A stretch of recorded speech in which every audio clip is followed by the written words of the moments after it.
आदरणीय अभिभावकगण, आदरणीय अध्यापकगण, प्रिय छात्र छात्राओं, कुछ दिन पहले हमारे देश के यशस्वी प्रधानमंत्री श्री नरेंद्र मोदी जी ने वर्तमान परिस्थितियों को देखते हुए एक आपात उच्च स्तर की बैठक अपने सानिध्य में बुलाई थी। और उस उच्च स्तरीय बैठक में, जिसमें तमाम हमारे कैबिनेट के सहयोगी सहित सभी अधिकारी वर्ग, शिक्षा विभाग और विभिन्न दिशाओं से जुड़े सभी लोग उपस्थित थे। और मैं आभारी हूँ अपने प्रधानमंत्री जी का, जो लगातार हमारे विद्यार्थियों की चिंता करते हैं, हमको अपना मार्गदर्शन लगातार देते हैं।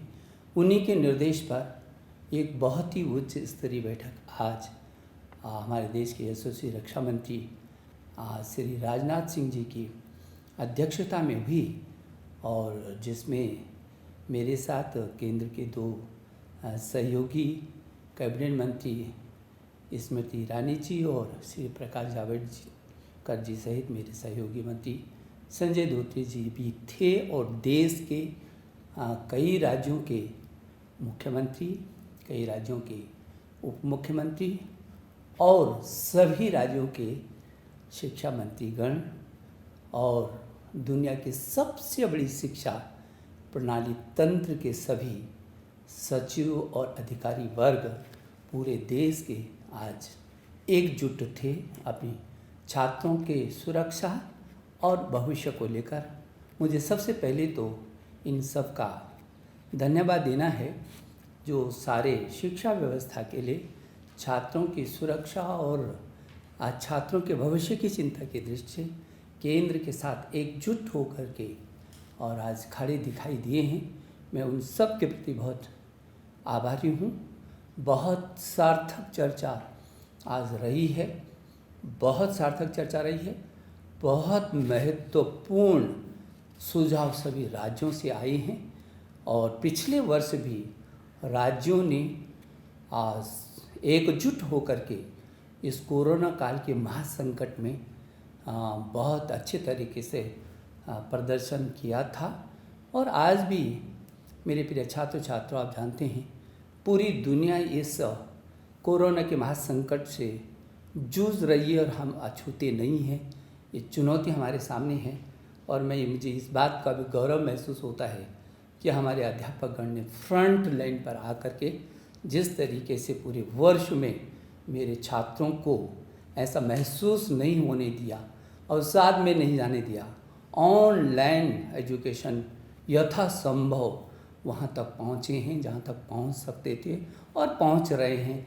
जो थोड़ा बहुत कमी है उसको भी दूर कर रहे हैं। शायद ये दुनिया का पहला ऐसा उदाहरण होगा जब 25-30 करोड़ छात्रों को ऑनलाइन पर और घरों को ही स्कूलों में तब्दील कर दिया गया होगा। अभिभावकों, मैं आपका अभिनंदन करता हूँ। आपने और अध्यापकों ने मिल करके छात्रों को इस ऐसे वक्त पर बहुत संभालने की कोशिश की है, और छात्रों ने भी जो साहस दिखाया है, उत्साह दिखाया है, इसके लिए भी मैं उनका अभिनंदन करना चाहता हूँ, मैं शुभकामना देना चाहता हूँ। मेरे प्रिय छात्र छात्राओं, जो आज बैठक हुई है उसमें कुछ राज्यों ने कुछ समय मांगा है और सुझाव देने के लिए, और उनको कहा गया है कि 25 मई तक वो अपने सुझाव दे देंगे, ताकि जल्दी से जल्दी हम इस अनिश्चितता को दूर कर सकेंगे। मुझे याद आता है कि जब हमने आपकी सीबीएसई बोर्ड की इंटर की परीक्षाओं को स्थगित किया था, तब हमने आपसे कहा था कि हम 1 जून तक इन परिस्थितियों का आंकलन करेंगे। जो भी परिस्थितियाँ होंगी वो आपकी सुरक्षा और आपका भविष्य, हमारे सामने दोनों चीज़ें हैं, सुरक्षा पहले और उसके बाद आपका भविष्य। इन दोनों को देख करके हम फिर 1 जून को आगे का आपको अवगत कराएंगे जो भी परिस्थितियाँ होंगी। हमने ये भी कहा था कि जब भी हम इस बात की घोषणा करेंगे तो कम से कम 15 दिन हम आपको देंगे, ताकि आपके मन में अचानक न हो कि कब तिथियों की घोषणा हो और का फिर जो है आप संभलें। तो मैं ये समझता हूँ कि ये 25 मई तक सभी राज्यों के जो राज्य, कुछ ही राज्य हैं जिन्होंने कहा है कि हमको थोड़ा सा और भी मौका दीजिए। हालांकि उनका भी सकारात्मक रूप था, लेकिन और क्या क्या सुझाव हो सकते हैं उनके लिए, वो 25 मई तक उन राज्यों के सुझाव भी आ जाएंगे। और मैंने कहा है, अपने अभिभावकों से भी कहा है, आपसे भी कहा है, अध्यापक कर्ण से भी कहा है, यदि आपके भी कोई सुझाव होंगे तो मेरे ट्विटर पर आप अपने सीधे सीधे सुझाव भेज सकते हैं।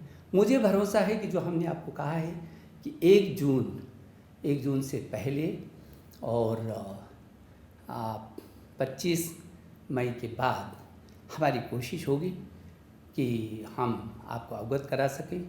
मैं आपको विश्वास दिलाना चाहता हूँ, प्रधानमंत्री जी के निर्देश में आपकी सुरक्षा हमारे लिए पहली है, और आपके जीवन और आपका भविष्य भी हमारे लिए उतनी महत्वपूर्ण है। और इसलिए इन सब को ही ध्यान में रख करके जो भी परिस्थितियाँ भविष्य के लिए बनेंगी, हम आपके साथ खड़े हैं। आप निश्चिंत होकर के रहिए, आप बिना तनाव में रहिए। समय के साथ इन परिस्थितियों के साथ हमको जूझना है, इसी में हमको रास्ते भी निकालने हैं। हम आपका भविष्य, हमने पिछले वर्ष भी, हम दुनिया का वो सबसे बड़ा लोकतांत्रिक देश है जिसने अपने बच्चों का एक वर्ष खराब नहीं जाने दिया था, और सारी दुनिया ने इस बात को देखा है। और हमने आपकी सुरक्षा, हमारे लिए हर हालत में आपकी सुरक्षा हमारी पहली प्राथमिकता है। और इसलिए फिर मैं भरोसा दिलाना चाहता हूँ कि आप बिल्कुल निश्चिंत रहिए, और जो भी निर्णय होगा वो आपके हित में होगा, आपके जीवन के सुरक्षा की दृष्टि से होगा, और आपके भविष्य में आपके भविष्य को लेकर के होगा। मैं एक बार फिर सभी अभिभावकों का, अध्यापकगण का, प्रिय छात्र छात्राओं, आपका भी अभिनंदन करना चाहता हूँ। और आज मैं विशेष करके अपने देश के रक्षा मंत्री जी, जो केंद्र में कई बार विभिन्न मंत्रालयों का जिन्होंने जिम्मेदारी संभाली है, और जो उत्तर प्रदेश में याद आता है क्योंकि मैं उत्तर प्रदेश में भी मंत्री रहा हूँ, वो ऐसे ऐतिहासिक शिक्षा मंत्री भी रहे, मुख्यमंत्री तो थे ही। आज उनके सानिध्य में पूरे देश का शिक्षा तंत्र ने पूरा बहुत देर तक विचार विमर्श किया है, बहुत सार्थक, बहुत ही सार्थक। पूरा देश के शिक्षा, सभी राज्य एकजुट है। मुझे इस बात को लेकर के प्रसन्नता होती है, और मैं वो सभी राज्यों को धन्यवाद भी देना चाहता हूँ। और मेरे जो सहयोगी मंत्री आदरणीय जावड़ेकर जी और आदरणीय स्मृति ईरानी जी को भी मैं हृदय की गहराइयों से धन्यवाद देना चाहता हूँ। मैं एक बार आपको शुभकामना देता हूँ। बहुत बहुत धन्यवाद।